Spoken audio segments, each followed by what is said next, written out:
Over the last decade, a central focus for improving drug efficacy in clinical trials has been to increase the biological relevance of assays performed early in the drug discovery process. However, it remains difficult to simulate a drug's in vivo response using an in vitro assay. Today, we're going to focus on the importance of 3D cell culture and the impact it has had on advancing drug discovery research. In vitro assays typically use cells grown on two-dimensional hard plastic or glass substrates, which are not representative of the true in vivo cell environment. In tissue, cells interact with neighboring cells and with the extracellular matrix, or ECM, to form a communication network that affects many cellular processes, including proliferation, migration, and apoptosis. In a simplified in vitro 2D environment, most of the tissue-specific architecture and cell-cell communication cues are lost. Therefore, there is a need for advanced culture methods that better mimic cellular function within living tissue. Three-dimensional cell culture methods provide a matrix that encourages cells to organize into structures that resemble the in vivo environment, thereby developing normal cell-to-cell and cell ECM interactions in an in vitro environment. What options do researchers have to aid in the formation of 3D cultured cells? Well, 1. There are polymeric hard scaffolds, typically composed of a cross-linked plastic such as polystyrene.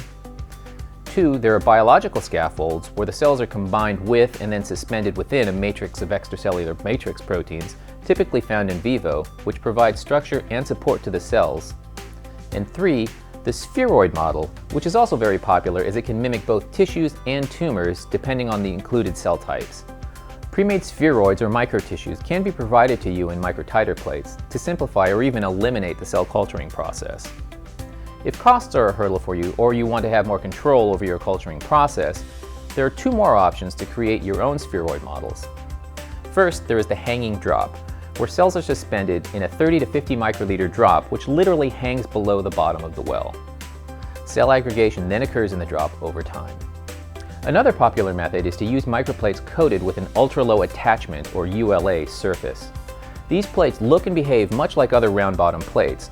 However, when the cells are added, the ULA coating prevents attachment to the bottom of the well, which promotes the cells to aggregate together into a spheroid structure. And, as the spheroids are already in the bottom of the microplate well, addition of 3D overlays such as soft agar or Matrigel matrix is easily accomplished. Once you have selected the culturing format, you'll need to think about how to collect the information that will answer your questions.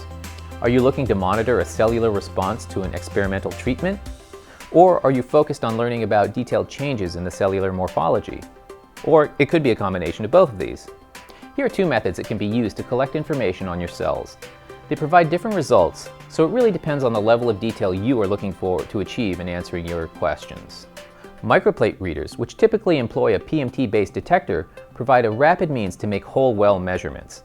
Experiments performed on 3D cultured cells and commonly run on microplate readers include cytotoxicity and signal transduction assays.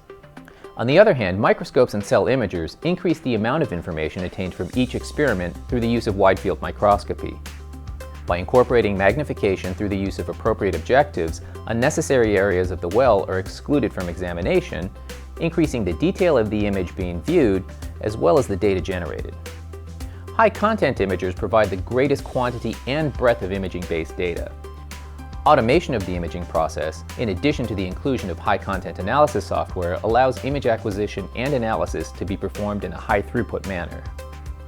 If you need to combine multiple functionalities to obtain your results, there are options available that integrate microscopy with multimode microplate reading to provide both phenotypic and quantitative results. From a single precious sample, multiple pieces of information can be captured both quickly and easily. Depending on your research needs, a multifunctional instrument may be the right choice for you. 3D cell culture is an exciting and important experimental tool that has enabled researchers to better simulate living tissue in an in vitro environment. You have many options to choose from in regards to 3D culturing methods and the level of detail required in the data collected. While it can be difficult to navigate through the available choices, once you make your selection, the results you can get from using this technique will be truly invaluable.